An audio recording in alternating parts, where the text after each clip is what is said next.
Hello. Thank you very much for being here. I know it's not a very easy topic today. So we are going to talk about algorithm and how algorithms are changing the way we connect and communicate. My name is Virginie Berger and I'm French, as you can hear it.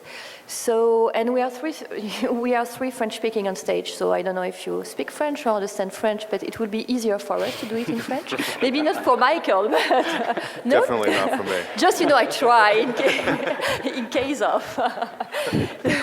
So I just wanted to start with some quotes, because we talk now a lot about algorithm, and we don't really know what it is. I mean, I'm not a tech person. I mean, I'm a tech person, but I'm not a deep tech person. So it's, sometimes algorithm, I read a quote, and a guy said that, algorithm, it's what says a developer when he doesn't know how to explain what he's doing. So, he just says that he's doing algorithm. So I have this quote from the chief scientist of Google, because they work a lot on AI and algorithm now. So it's just the question about data. So, and if you want to work on algorithm, you have to have a lot of data. Another quote from Peter Norvig. It's about. It's not about a lot of data, it's about having better data, because, it's, with algorithm we have a lot of questions about the bias, and especially the negative or positive bias, because algorithm is based on human. So what is the question about better data or more data? Okay, another one, it's okay, because obviously I have an issue here. Okay. What I have on my computer is not what is, I'm going to try, sorry, another thing.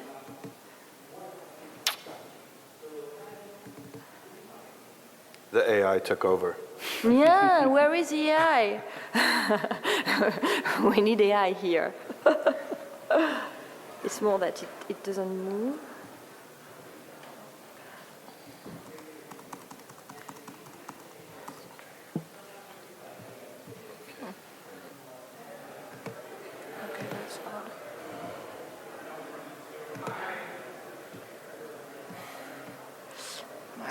Obviously, it's frozen, so it's a question. Yeah, it's a question.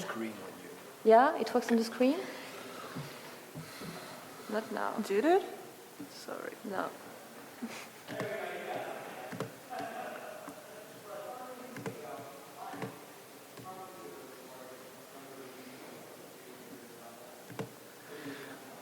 Should we kick off introductions in the meantime? Yes. Okay. No, it's not. This one, right? Okay, it works. Yay! Thank you.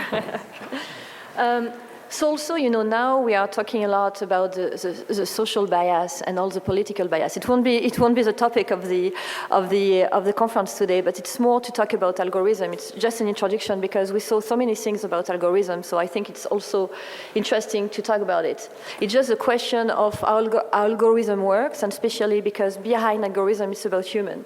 So can we get discrimination, and can we have issues because of algorithm? You can talk to Chinese people, they have a lot of questions about algorithm. Also, it's also about bias, and an issue with skin cancer, actually. It's because it was so badly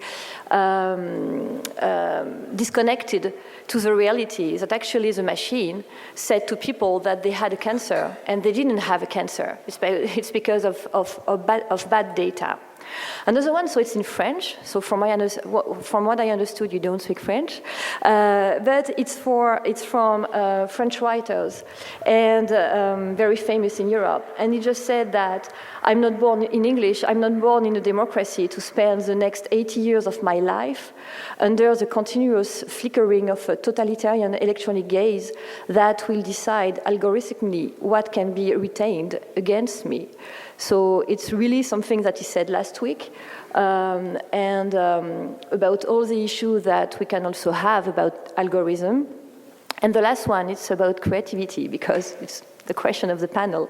It's Evgeny Morozov, who said that about the artistic creation, the most interesting part about algorithm, it's about discovery, production, and recommendation. And today we will talk about discovery, production, and recommendation. So I will start with the panelists, and maybe I will let you introduce you in a short sentence. Okay. So I'm Nicolas Ruben. I used to work at the Belgian CMO Sabam, and I'm now working as CEO of a small startup, iMeta. We are creating an unbreakable link between metadata and the sound records. Hey everybody, I'm Mike Shanley, Vice President of IT and Head of Business Development at Music Reports. Music Reports is a metadata management company helping very large users of music and owners of music manage that metadata and all the metadata challenges. And so we have a bunch of people and a bunch of systems dealing with data on a regular basis. Cool. Hi, everyone. I'm Adrian Stern. I'm the CEO and co-founder of MediaWrite, and we're building a platform to help content creators collect enhanced metadata as early as possible during the creative process, and metadata that will help in discovery in environments as voice, and I think we'll touch on that a bit. Thank you very much. So Nicolas, we'll start with you. You hold a PhD in human language processing. So maybe you can talk, you can start with what an algorithm, and also maybe with a reminder of the evidence that algorithm didn't fall from the sky. Yeah, indeed. Yeah, that's true. So first, algorithm is first a name. It's the name of a scientist of the 8th century, Al-Khwarizmi. So that gives you also a perspective of what is algorithm and what is the history of what we are living now with algorithm. So an algorithm, in a way, is a mix of logics, mathematics, and informatics. That is to say, science that exists since a lot of times. We can consider that logic was born with Aristotle, that Plato was the one that considered the world like mathematics, and informatics is more, in a way, recent, but it's only a matter of probabilities. So an algorithm is something that mixes reasoning, human reasoning, logic, mathematics based on probabilities. And it exists for a long time, a really long time. So we do not have to be afraid of algorithm. But maybe we have to be careful when you consider that algorithm is the base of artificial intelligence, because there is no real artificial intelligence. It's only a matter of logic and deductive reasoning in algorithm. There is no emotion in algorithm. There is no this intelligence that we have, social intelligence. Siri has no emotion? I don't know, but it's sad. She really. No, I think that there is no reflexive reasoning in this world of machine at the moment. I don't know in 20 years or 100 years from now, but at the moment, what we call artificial intelligence is only a matter of logic and deductive reasoning. See, what kind of material do you need for getting quality algorithm? What kind of material do you need? Is data? It's based on what? Because we saw some quotes about the quality of data. So what do you need? I think data is one thing. If you let me compare that to the human reasoning, you don't want to have false memories to be implanted in your mind, in your brain, because it could lead you to bad behaviors or unexpected behaviors. It's the same thing with algorithm. If you feed the algorithm with bad data, and in our music industry, we know what is bad data, that can lead to misbehavior and so on. That's one thing. The other thing is we have really to understand how the human brain is functioning in order to program good algorithm. There is a real dependency between the algorithm and what we understand of the functioning of our brain, really. So those two things are really important, I think. And there is much more scientists in the world that are better than me to explain that, but I think it's really the basis of it. Yeah. So, Mike, you've been working for more than a decade on a system that utilizes machine learning and AI. So maybe you can tell us more about the data and how to merge AI, machine learning, data, songwriters, composers, database. Yeah, I think everybody here is really familiar with the challenges with music metadata, and like Nicholas said, we probably know better about bad metadata than most industries because there's quite a bit of bad metadata. And so big users of music and owners of music have an initial challenge of identifying their intellectual property embodied in a retail product, essentially a sound recording. And so that's particularly hard, especially when you're dealing with user-generated content, user-uploaded content. There's DSPs that have the best metadata that have 90 million sound recordings on their service or more, coming in from various different sources, referencing actually the same work, but not necessarily indicating that they're the same work. And so one of the challenges, and one of the biggest challenges that Music Reports is tasked with solving for these big users and owners is tying those two things together, right? Finding the intellectual property and the owners of that intellectual property that's embodied in this product that we all listen to. And so there was a quote that Virginie had up a little bit earlier that said, good data is better than a lot of data.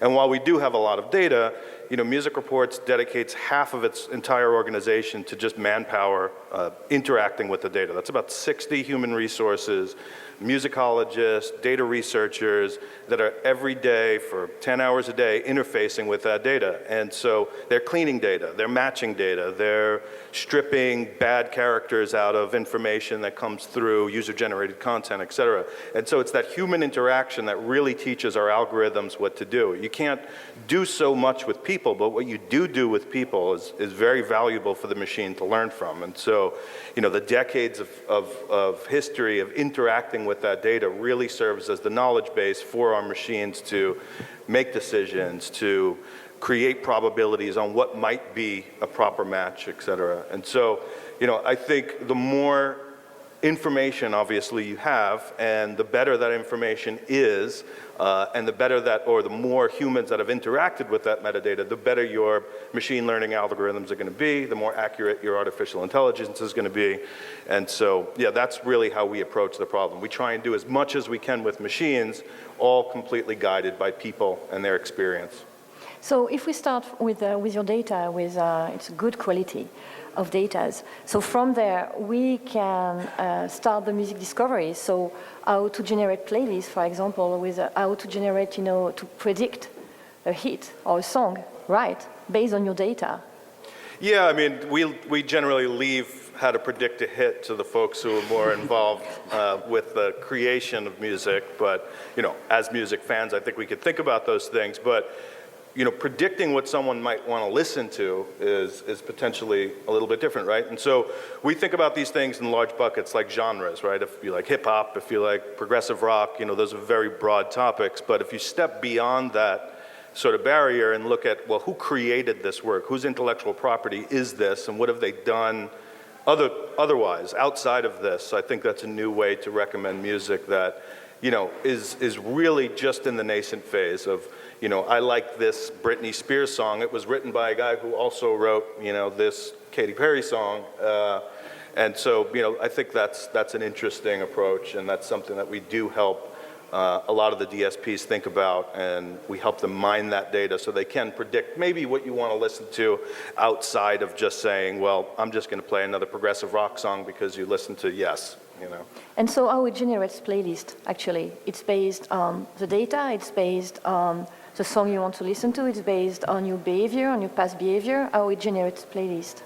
Yeah, so all those things go into the machine, right? And like we were just talking about, I mean, you have to have that human experience in the past to be able to predict what they might want to experience going forward. And so putting all these things into the algorithm, I think, are what gets you there and what gets you to that next song in the playlist that somebody might want to hear that they might not even have known that they wanted to hear. And it may not be exactly the same genre or subgenre of work that they wanted to hear, simply based on the metadata associated with it. So I think it is an interesting vertical that a lot of folks are exploring now, and I think it's a great way to discover music going forward.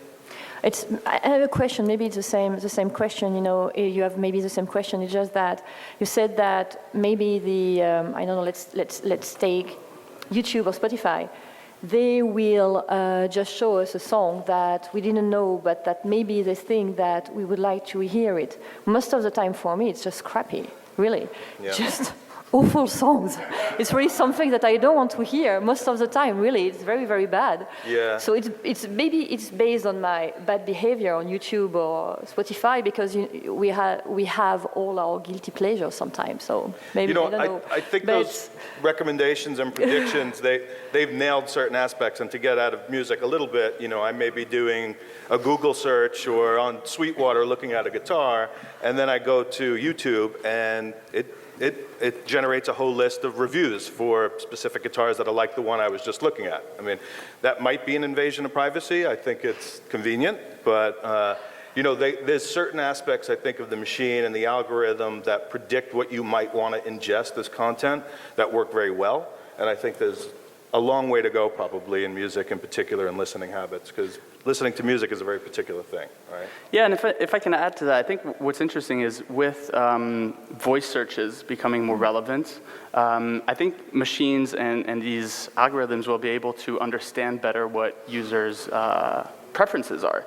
If I ask play Eric Clapton songs or play songs where Eric Clapton's on the guitar, the query should bring something totally different back. And through deeper searches that we're seeing in voice, I think we can learn a lot about a user's preference and maybe tweak the algorithms to finally find songs that fit your preference when you have suggestions. Yeah, but I'm not the best candidate, I think. It's because really most of the time it doesn't work at all. But I have a question for you, because you told me yesterday that you work with a company that use biosensors for just understanding what people want to listen to, actually. Yeah, I worked in a company called Bragi, and they're the company that coined the term hearables, and they're making these smart earbuds. And these smart earbuds are packed with 27 different types of sensors, GPS, body temperature, heartbeat, etc. And the idea was really, okay, we have all this contextual data about the user. How can you use that to suggest the right music at the right time? We know that the user is on a run, for instance. This is the rhythm at which they're running. Can we match the playlist with the right BPM? Something as simple as that. So I think the contextual element is becoming really relevant, and we'll see more of that going forward. There are also some really cool startups that are thinking about that contextual element in terms of, we have a song and they've developed AI to basically remix the song in a way, right? I think one is called AI Music, and I think Sony's also working on something similar. And you could have, let's say, a GUI from Glass Animals, and if you listen to it in the morning, you might want to hear a more acoustic version of it. If you're listening to it when you're at the gym, you want to hear more of the bass and more of the kick. How could they know that? How do they know what you want to listen to? I mean, I think that goes back to the understanding the preferences. I think what's interesting is that by understanding the context of the listener, you can potentially enhance the music that you're suggesting, the suggestions. Okay, and so Adrien, you're also an artist. And so I have a question about, now we talked a lot about AI. Is AI will kill the artist or not? Or is AI can help creativity? And what do you think? Do you think that a computer can be creative? With Nicolas, we talked about the fact that AI doesn't have emotion. So how can you use AI, in your to improve your creativity? Yeah, it's a tricky one to answer. Yeah, I know. I think the definition of what is creative or not is not something I want to get into. The output can be new, and it's coming from a variety of different inputs. I mean, some of these startups like Amber Music or Juke Deck, right? They look at the top hits and they're able to, have an output that supposedly should have similar musical features to that. So, it is new content, whether it's creative or not, I don't know. I think what's super interesting, and to bounce back on what Nicholas was saying, is that if, at this stage, AI is logic and deductive reasoning, can that really compete with human creativity? I don't think so. I think a lot of what makes a song unique is how us humans break the rules. But can it learn at least to mimic human emotion? Potentially. Okay. If I could just add, I think, artificially intelligent generated music might be great in certain contexts, right? It might help you provide music behind an advertisement or something like that. But I think us as humans and as artists and loving art, we're, I think, equally fascinated with the human element in music and in art in general. I mean, to get off music for a second, take Basquiat as a painter, for example. I mean, it's not just his paintings that we love, right? We're fascinated with his struggle, his history, his personality. And, maybe an AI at some point can develop experiences that are real life experiences and have that, sort of personality. But I think the context of AI generated music is extremely important.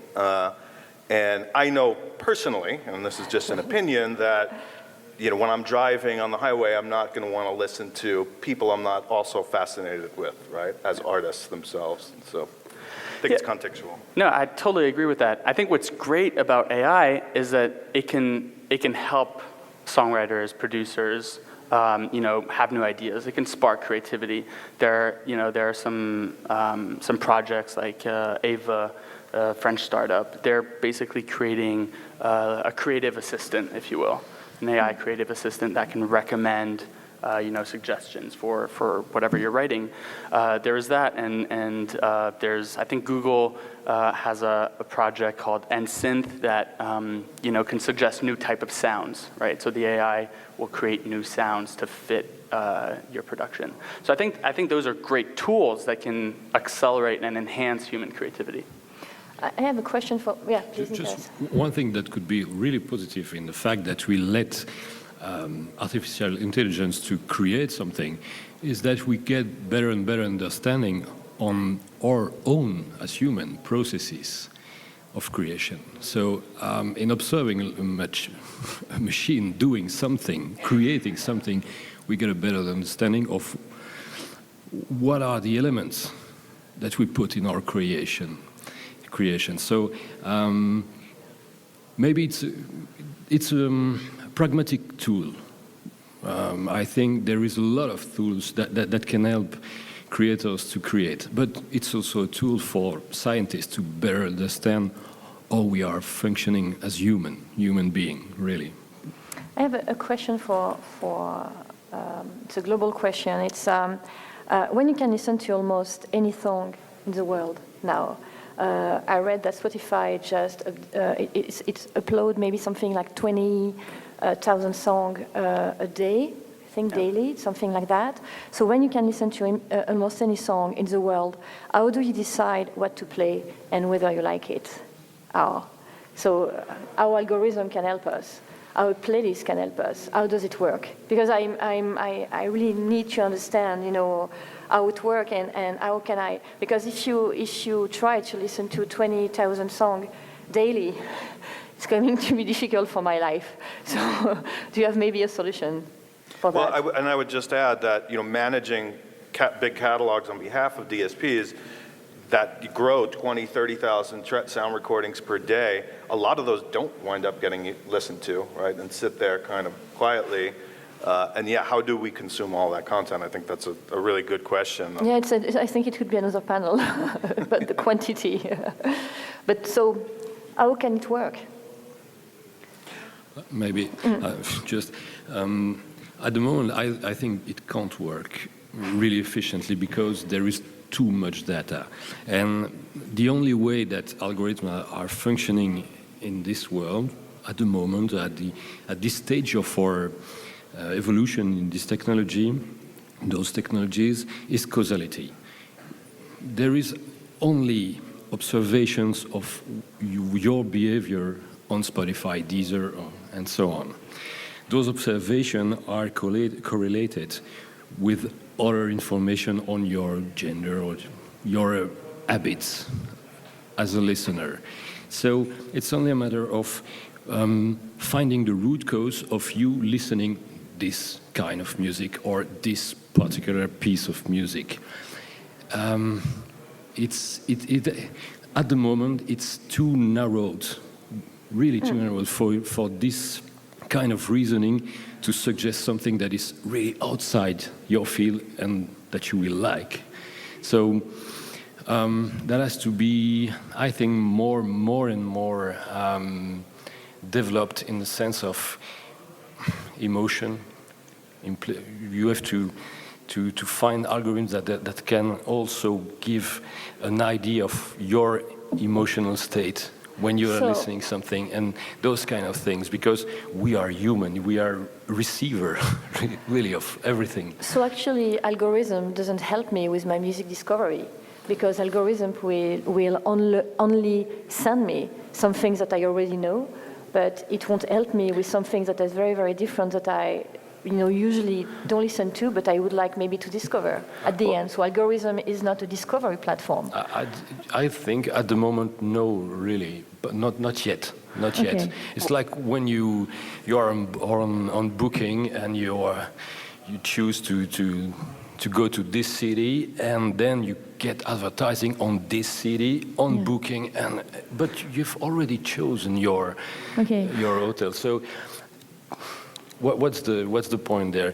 I think that's the problem at the moment. But there are smart people in this room, and I think between 5 or 10 years there will be solutions to more and more find ways to suggest something that is really useful for you as a listener. I'm going to bring some nuance to that. I think algorithms can help discoverability, but within a specific area, vertical.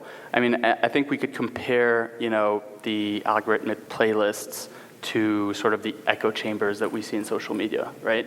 So you might discover content that, whatever social media company thinks you're going to like, right? And you're still discovering it, but it's just within a specific definition of your criteria of preferred content. And I think, algorithmic playlists are about that. So are you going to discover a genre or an artist that's fully out of that? Probably not, but you might still discover something that you really like. So if I understand, algorithm can't help me with discovering new music and new genre. It can also help me to discover something that I don't know, but that is very close to my taste. So it's not really discovery, actually, just helping me with maybe finding something different. So it's not really discovery. So I miss 20,000 songs a day at the end. And another question about it, it's so following the discussion that we had about algorithm, it's yesterday you had to be a musician to write beautiful music. And today with AI, maybe you just need to be musical, right? Or not? Or maybe you don't even need to be musical. I don't know. Quality of music is a very different thing, and it's sometimes very subjective as well.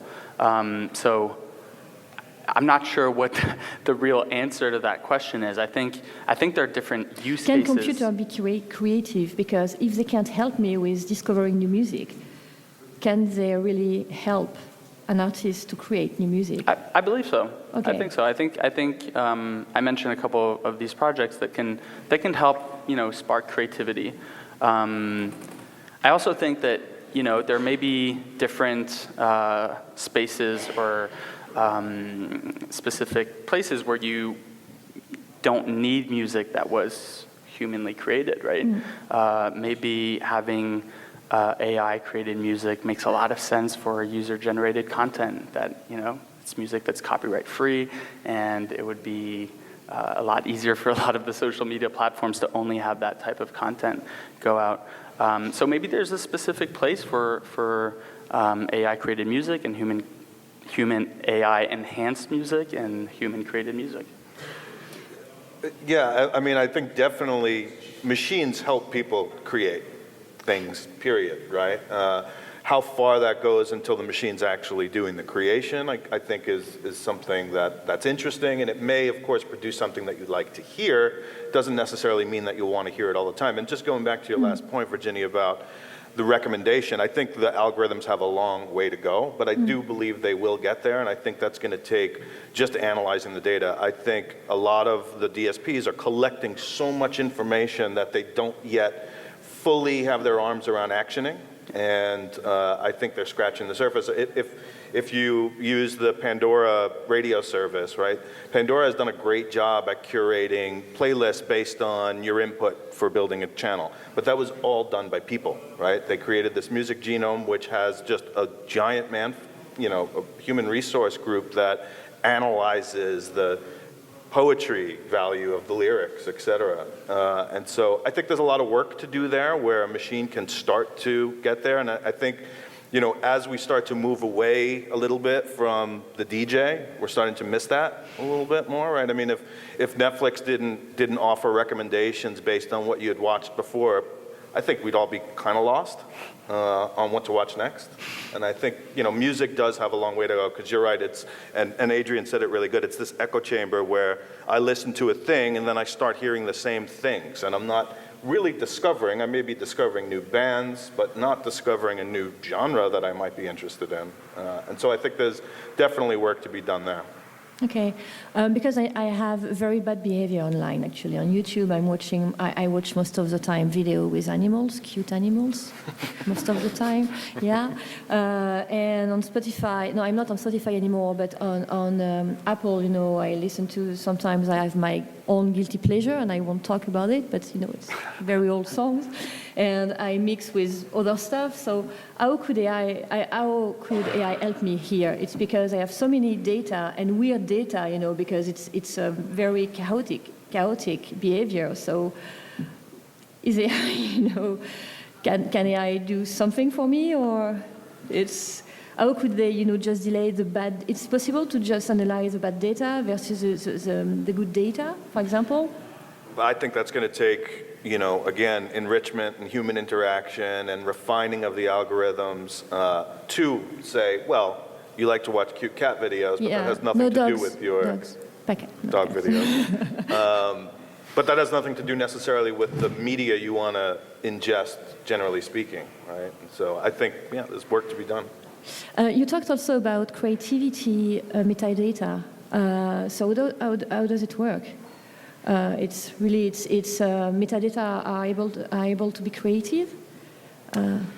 I don't think the metadata itself is able to be creative, but I think if you build interesting algorithms around the metadata and understand participation in the creative process, you could understand how folks create intellectual property in general, and then start recommending people that are like that, who create similar things, or projects they've worked on outside of, the one thing that they did. So at Music Reports, we generally are interested in and focused on analyzing the metadata about activity, but more importantly about creativity. Not necessarily how did someone create something, did they use machines, et cetera, but just really the human participation in the creation process and following those humans from creation to creation. Yeah, and I think that information is becoming even more relevant as voice is taken over, because the type of searches sort of require that you have that metadata in order to deliver on the queries.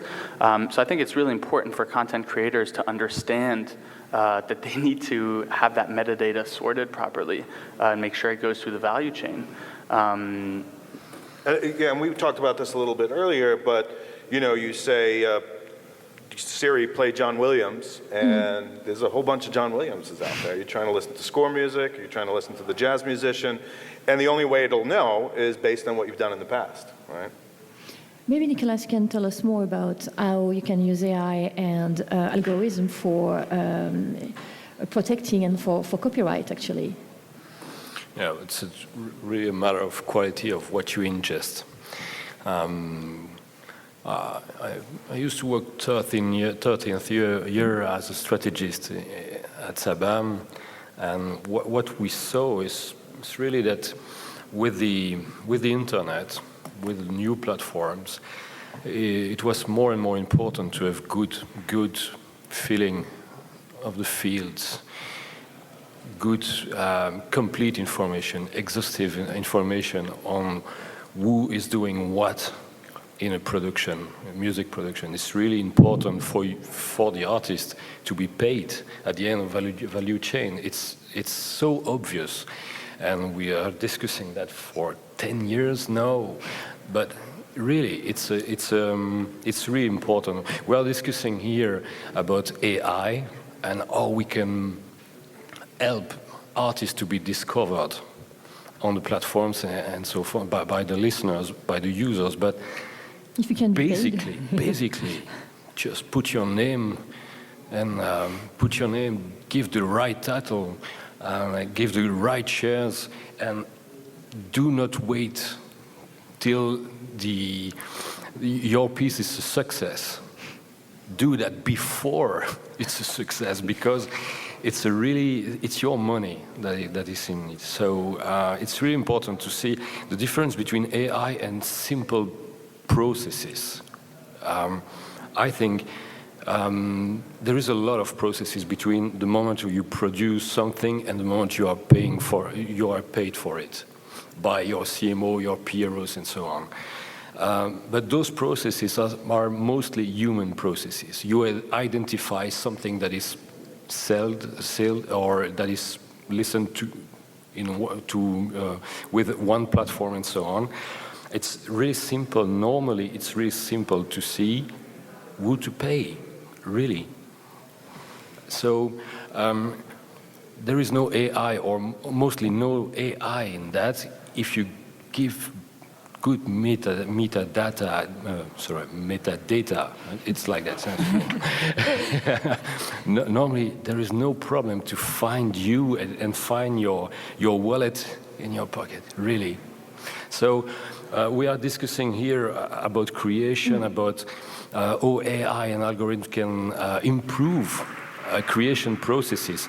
But first and once for all, really give the right amount of metadata when you create something, when you produce something. It's basic. It's really basic. Yeah, sorry. No, go ahead. I think you raise a really important point, and I think it's a challenge that we're constantly focused on, which is how do we find provenance information about creation, right? When folks necessarily don't understand that process in general, right? And you talked about 20, 30,000 sound recordings hitting the commercial DSPs every single day. Most of that content is created by folks who don't even know what a performing rights society is or who their music publisher is. And essentially they are the music publisher. And I think, we're leveraging AI and machine learning concepts to help with that process, right? Now, we talked earlier about good metadata is better than a lot of metadata, but having some data at all, I think, is the first step. And so what you can do with machine learning and AI, I think, is predict, and now it's going to be fallible, it's going to be wrong, but predict who was involved in this creative process because of other things that maybe we did research, with humans. Put that in front of a group of people and have them vet, these predictable matches. And so I do think AI has a part to play in the metadata creation process, but of course it is a human challenge, right? And music, at least now, and the popular music we listen to starts with a group of people in a studio, which may be a bedroom or a garage. But so I think education has to come a long way to inform those folks that they do need to generate metadata, but starting to think about these things and generating metadata even for one of their works can help the machine generate metadata for groups of other works. Yeah. No, just to echo what Nicholas and Michael are saying, metadata in a way is becoming a competitive advantage. If you have it, you're helping your track be discovered or discoverable, right? It's like you need to be credited, to be found, to be played, to be paid. And so, it's on content creators to make sure that there's at least a minimal amount of metadata that's captured and that goes through the value chain with the recording. I just want to, I have another question about the playlist.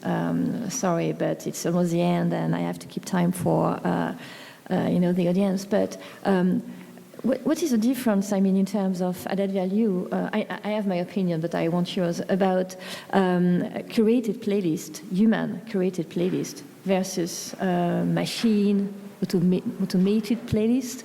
So what is for you the main difference, and how does it work also?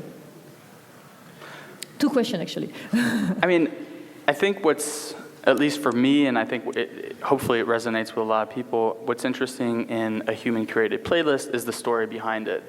Whether it's Spotify's Cheney, horoscope playlist, or there's a story behind it. And I think, people don't just listen to the music because it's a series of songs, but because someone put it together and there's a story. And it's a story, yeah. Yeah. So I think that's really the main differentiator.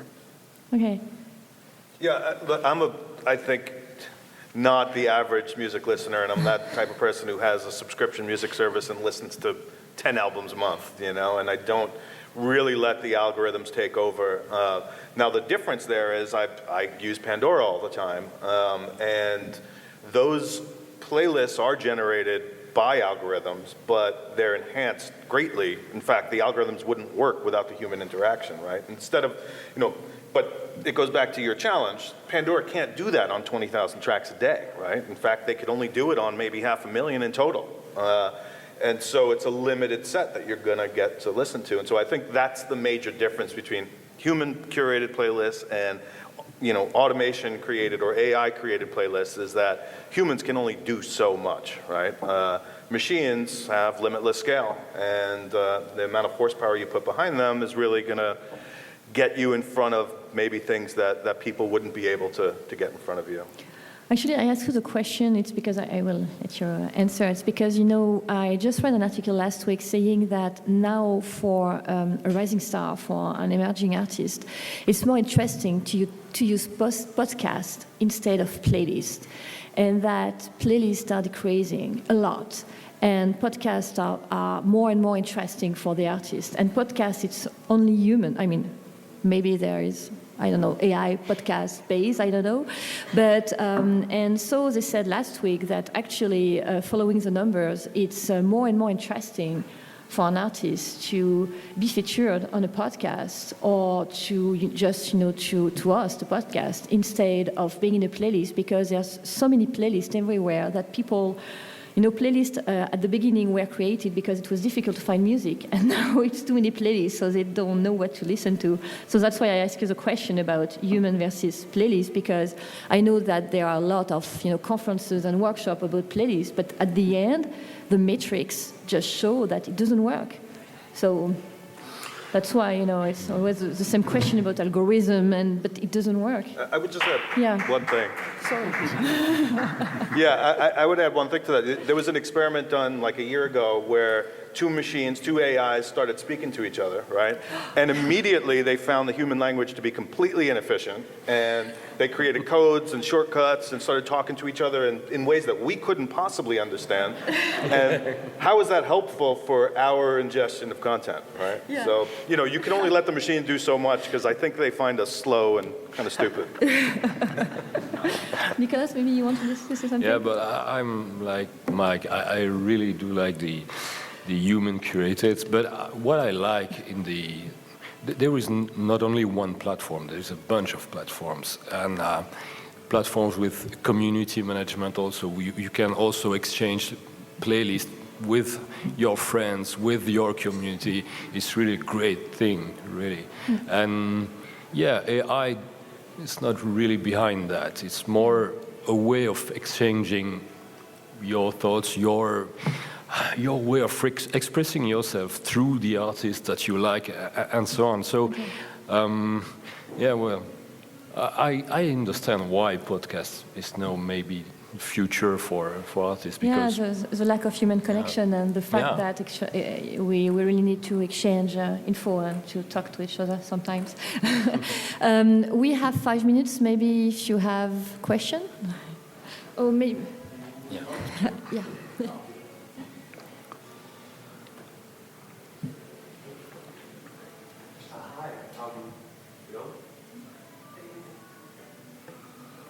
Hi. Adrian suggested before that perhaps an automated composition wouldn't be subject to copyright, or at least if the person generating it could use that without having to clear it from anybody. But if that's the is there a legal precedent for where the copyright is on automated compositions? And if not, what's to stop banks and banks and banks of machines making trillions of songs and registering them with the rights agencies to prevent those melodies and lyrics being banked by people in the future? Just to clarify, I said that AI-created music could be copyright-free. It could be, yeah. Yeah, and therefore used in, for instance, user-generated content.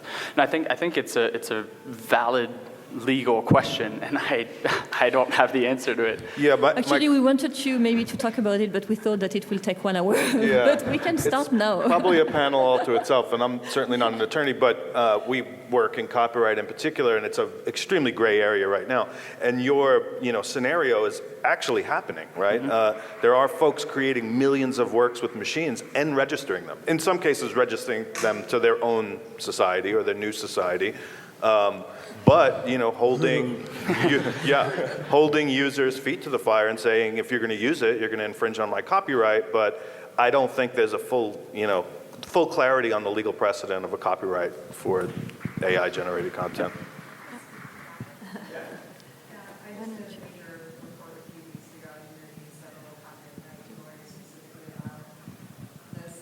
AI and copyright and who maintains the authorship.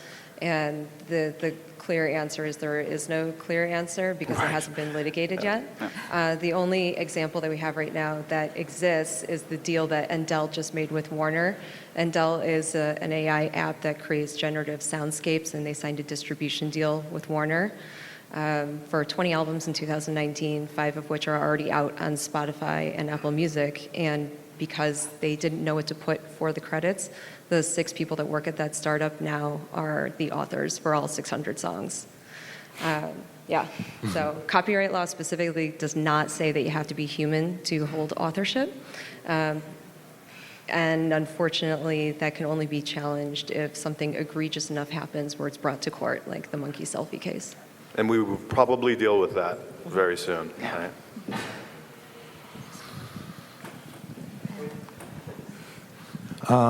Before I ask my question, I just want to first say that I think AI is excellent for metadata and using artificial intelligence to protect rights and to make things easier for publishers and record labels and managers.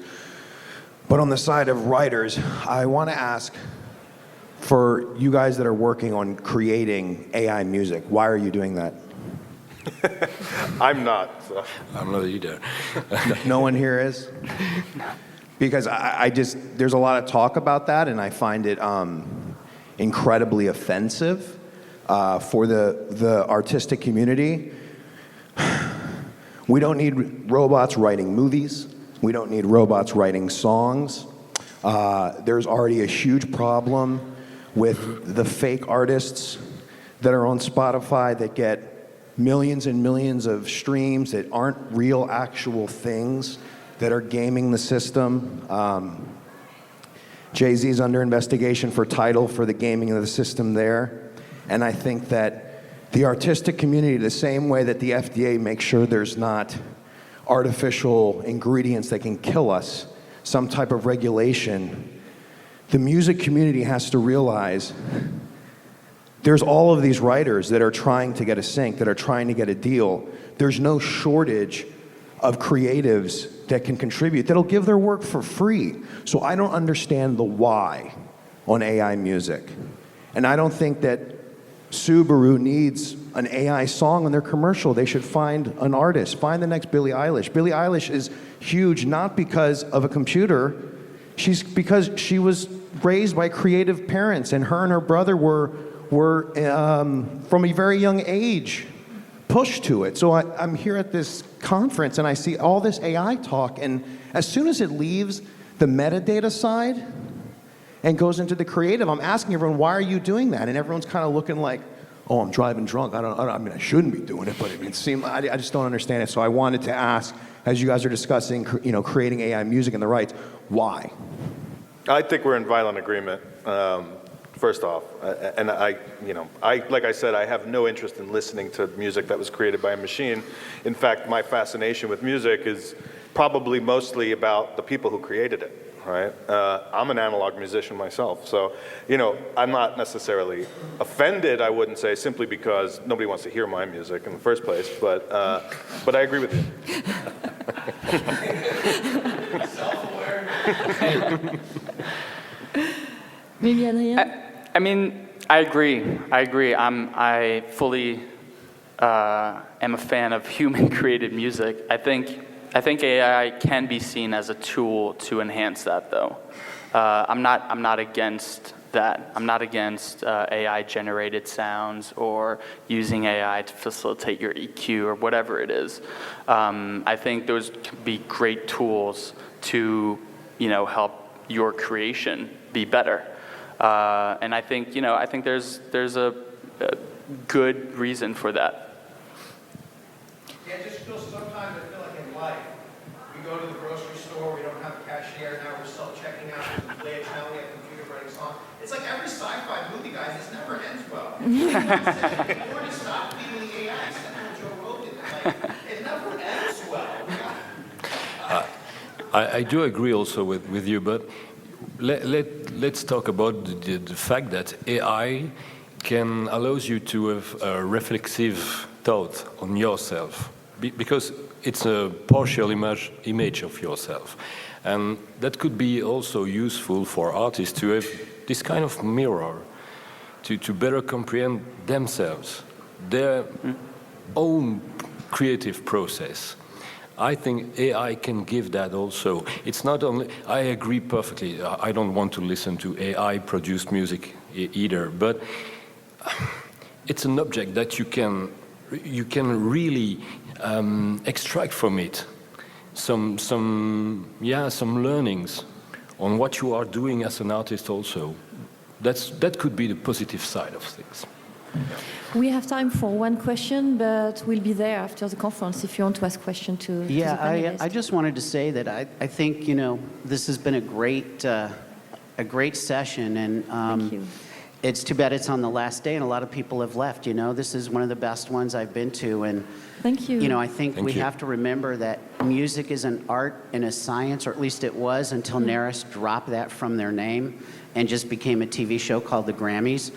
But, music as an art, it impacts our culture, it affects the brain, it evolves humanity. And if we lose music as an art form and the science that, people like you are putting into it to get it to people, to help people find and discover. But in the creation, he's totally right, because it is this art and science. I think we all agree with him, totally, And I wanted to say about podcasts that, I think the success of podcasts are people wanting a personal connection, and when they have this thing in their ear and someone's talking to them. Yeah, it's human connection. I agree with you. Radio has lost the plot. Radio is all AI. It's all computer controlled, and there's no more human interaction with radio. So people are going to podcasts, but there's a conundrum because you can't license music for a podcast. So there's really very few music podcasts because the price is exorbitant and nobody can afford to do it.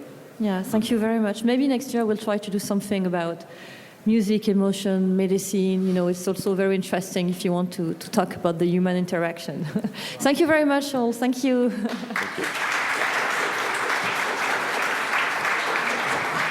Thank you.